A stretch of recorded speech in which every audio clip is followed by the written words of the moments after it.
दोस्तों आज के इस वीडियो में हम दिल्ली पुलिस कांस्टेबल 2018 के एग्जाम में पूछे गए जीके जीएस के 39 क्वेश्चन करने वाले हैं। और आप सभी दोस्तों प्लीज कमेंट बॉक्स में अपना स्कोर भी बताइएगा, 39 में से कितने क्वेश्चंस का आंसर आपको पहले से पता था। चलिए दोस्तों स्टार्ट करते हैं। देखिए फर्स्ट क्वेश्चन में पूछा गया है निकट दृष्टि दोष, जिसे हम इंग्लिश में मायोपिया कहते हैं। निकट दृष्टि दोष से पीड़ित व्यक्ति किस लेंस का प्रयोग करते हैं? दोस्तों निकट दृष्टि दोष से पीड़ित व्यक्ति अवतल लेंस का प्रयोग करते हैं। अब दोस्तों अवतल लेंस का प्रयोग क्यों करते हैं ये भी हम समझेंगे, ठीक ना। सबसे पहले हम समझते हैं कि आखिर निकट दृष्टि दोष का क्या मतलब होता है। तो निकट दृष्टि दोष से जो व्यक्ति पीड़ित होता है ना दोस्तों, वो निकट की वस्तुओं को ही स्पष्ट देख पाता है। लेकिन देखिए इन तीनों शब्दों को जब आप पढ़ेंगे ना तो आपको ऐसा लगेगा निकट दृष्टि दोष, तो जो व्यक्ति निकट दृष्टि दोष से पीड़ित होगा उससे निकट पास की वस्तु स्पष्ट नहीं दिखती होगी। हमें पढ़ने से तो यही लगता है, लेकिन दोस्तों होता इसका उल्टा है। निकट दृष्टि दोष से जो व्यक्ति पीड़ित है वो निकट वो पास की वस्तुओं को स्पष्ट देख पाता है, लेकिन दूर की वस्तुओं को नहीं देख पाता, ठीक है ना। इसमें 99% स्टूडेंट कंफ्यूज होते हैं। और अगर जो व्यक्ति दीर्घ दृष्टि दोष, जिसे हम इंग्लिश में हाइपमेट्रोपिया कहते हैं, जो दीर्घ दृष्टि दोष से पीड़ित होता है, वो व्यक्ति दोस्तों दूर की वस्तुओं को स्पष्ट देख पाता है, लेकिन निकट की वस्तुओं को स्पष्ट नहीं देख पाता। लेकिन आपको दीर्घ दृष्टि दोष, इन तीनों शब्दों को पढ़ने पर आपको यही लगता होगा कि जो व्यक्ति दूर दृष्टि दोष से पीड़ित है उसे दूर की वस्तु स्पष्ट नहीं दिखती होगी, लेकिन होता इसके उल्टा है। दूर की वस्तु स्पष्ट दिखती है लेकिन पास की नहीं दिखती है। ये होता है रीजन। अब हम समझते हैं कि आखिर निकट दृष्टि दोष में अवतल लेंस का प्रयोग क्यों किया जाता है। तो देखो गाइस, एक मैं एग्जांपल देता हूँ। सेविंग करने में और जो डॉक्टर होता है दांत की जांच करने में, जो डेंटिस्ट होता है, वो अवतल लेंस का प्रयोग करता है। क्यों करता है? क्योंकि अवतल लेंस जो है ना, ये दोस्तों काफी छोटी छोटी जो चीजें होती है ना उसको काफी बड़े आकार में दिखाता है ना। अब दोस्तों जो व्यक्ति निकट दृष्टि दोष से पीड़ित होता है उससे निकट की वस्तुएं तो स्पष्ट दिखती ही है, तो उसे निकट की वस्तुएं बड़े बड़े आकार में देखने की क्या जरूरत, क्योंकि दूर की वस्तुएं उससे स्पष्ट नहीं दिखता है। इसका मतलब यह है कि छोटा आकार में दिखता होगा। तो अवतल लेंस का प्रयोग इसलिए किया जाता है ताकि दूर की जो वस्तुएं है ना वो स्पष्ट दिखे, जो निकट दृष्टि दोष से व्यक्ति पीड़ित है, ठीक ना। आपको समझ में आ गया होगा। और दीर्घ दृष्टि दोष में उत्तल लेंस का प्रयोग इसलिए किया जाता है क्योंकि इसका जो है ना, सबसे पहले मैं आपको एग्जांपल देता हूँ। जो बड़े बड़े व्हीकल्स होते हैं या फिर मोटरसाइकिल होता है, उसमें दोस्तों आप सभी जानते हैं पीछे के व्हीकल्स को देखने के लिए एक मिरर लगा होता है कि नहीं।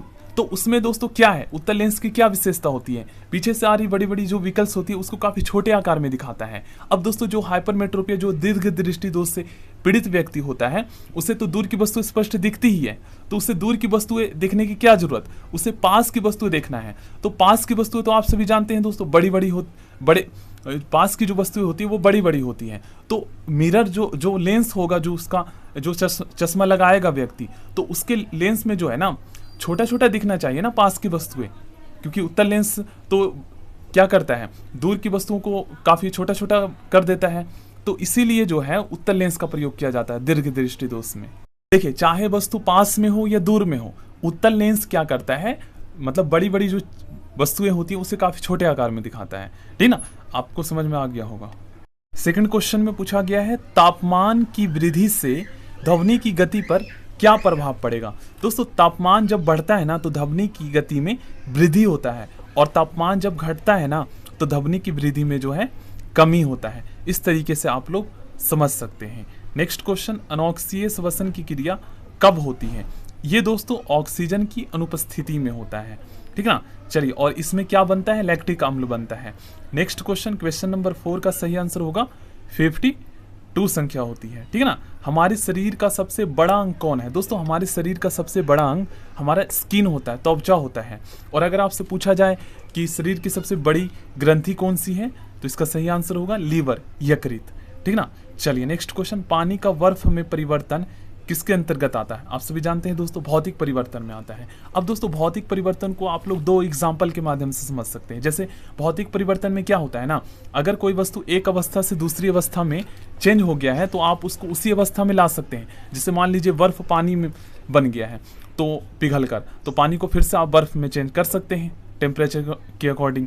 और भौतिक परिवर्तन में आप उसे देख सकते हैं, टच कर सकते हैं, ये सभी प्रक्रियाएं होती। मानव डैश में कितने क्रोमोसोम होते हैं? देखिए दोस्तों इस टाइप के 2 क्वेश्चन पूछा जाता है। पहला क्वेश्चन तो ये पूछा जाता है कि मानव में कितने क्रोमोसोम होते हैं। अगर आपसे एग्जाम में ये पूछा जाए कि मानव में कितने क्रोमोसोम होते हैं, तब आपको बताना है 23 जोड़े, या कह सकते हैं आप 46।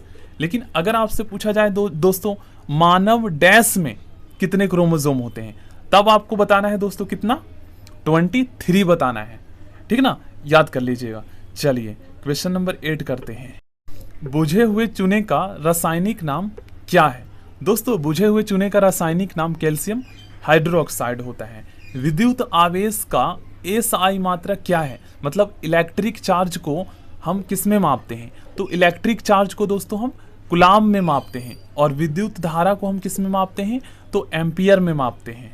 और देखिए विद्युत विभव, विभवांतर और पोटेंशियल डिफरेंस का एसआई मात्रक होता है वोल्ट। फिर से मैं दोहराता हूँ, विद्युत विभव, विभवांतर और पोटेंशियल डिफरेंस का एसआई मात्रक वोल्ट होता है, मतलब इनको हम वोल्ट में मापते हैं।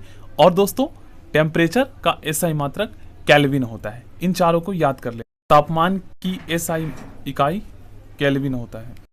नेक्स्ट क्वेश्चन करते हैं। 2 वस्तुओं के बीच आकर्षण बल को क्या कहा जाता है। दोस्तों 2 वस्तुओं के बीच आकर्षण बल को क्या कहा जाता है, गुरुत्वाकर्षण कहा जाता है, ग्रेविटेशन कहा जाता है।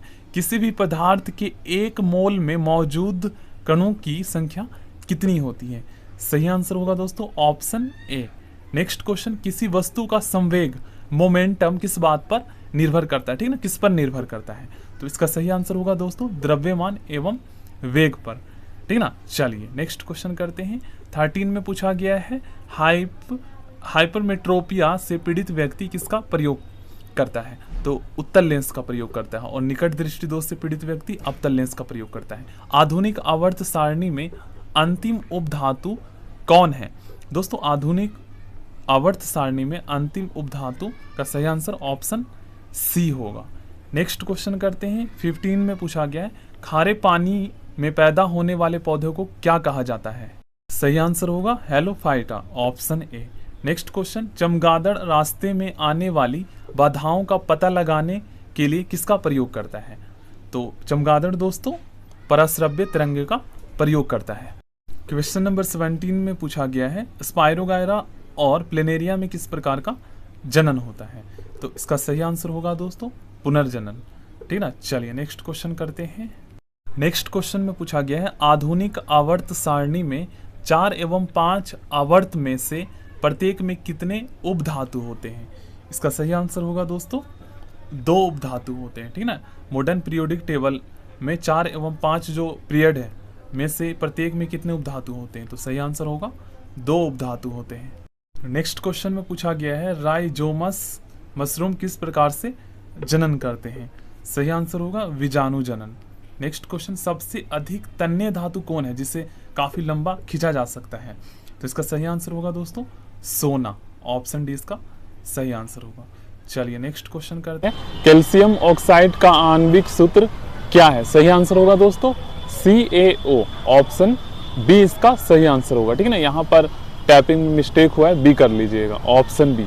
नेक्स्ट क्वेश्चन, विद्युत का सबसे अच्छा सुचालक इंसुलेटर कौन है, सही आंसर होगा दोस्तों चांदी। अंडा देने वाले जानवरों को क्या कहा जाता है, दोस्तों अंडा देने वाले जानवरों को अंडज कहा जाता है। चलिए नेक्स्ट क्वेश्चन करते हैं। प्रांकुर बीज अंकुरन के दौरान सबसे पहले किसका विकास होता है, आगामी प्रवाह का। पदार्थ का वह सबसे छोटा कण जिसका स्वतंत्र अस्तित्व है, ठीक है ना, वह कौन है, तो इसका सही आंसर होगा दोस्तों अणु, ठीक है ना, ऑप्शन सी इसका सही आंसर होगा। चलिए नेक्स्ट क्वेश्चन, जब किसी वस्तु की चाल ध्वनि की चाल से अधिक हो जाता है तब उसे क्या कहा जाता है, तो उसे दोस्तों प्राध्वनिक चाल कहा जाता है। नेक्स्ट क्वेश्चन, विभाज्योतक टिश्यू उत्तक किस में पाया जाता है, तो ये दोस्तों रूट टिप में पाया जाता है। किस उत्तक के कारण जड़ तथा तने के घेरे में वृद्धि होती है, तो इसका सही आंसर होगा पार्श्व विभाज्योतक उत्तक के कारण। कार्बन के द्वारा मजबूत बंध बनाने का प्रमुख कारण क्या है, इसका प्रमुख कारण है दोस्तों कार्बन का छोटा आकार का होना, ठीक है ना। बल गुना में विस्थापन किसके बराबर होता है, तो ये दोस्तों कार्य के बराबर होता है, ये कार्य का फॉर्मूला होता है। बेंजीन किस प्रकार के हाइड्रोकार्बन है? ये असंतृप्त हाइड्रोकार्बन है। ग्लूकोज का ऑक्सीकरण किसकी मदद से होती है? तो आप सभी जानते ही है, ऑक्सीजन की मदद से। रक्त किस प्रकार की उत्तक है? ये दोस्तों संयोजी उत्तक है। Most important question. वाष्पीकरण किस प्रकार की घटना है? दोस्तों वाष्पीकरण जो है ना, ये सतही परिघटना है। नेक्स्ट क्वेश्चन, H2SO4 का आणविक द्रव्यमान कितना है? सही आंसर होगा 98 U। नेक्स्ट क्वेश्चन, जब बैरोमीटर का पारा अचानक नीचे गिर जाती है तब कौन सी मौसमी परिवर्तन होगी? आंधी तूफान, ठीक है ना। चलिए, लाइकेन को किस वर्ग में रखा गया है? दोस्तों लाइकेन को जो है ना, लाइकेन को दोस्तों थैलोफाइटा वर्ग में रखा गया है, ठीक है ना। ऑप्शन ए इसका सही आंसर होगा। नोबेल धातु किसे कहा जाता है? नोबेल धातु दोस्तों सही आंसर होगा सोना, ठीक है ना, AU। देखिए प्लेटिनम, रजत और स्वर्ण, ये सभी दोस्तों नोबेल धातु में आता है, ठीक है ना। ध्वनि डैश से उत्पन्न होती है? दोस्तों ध्वनि जो है ना, ये दोस्तों कंपन से उत्पन्न होती है, ठीक है ना। सो थैंक यू दोस्तों, प्लीज आप लोग चैनल को सब्सक्राइब कर लीजिएगा।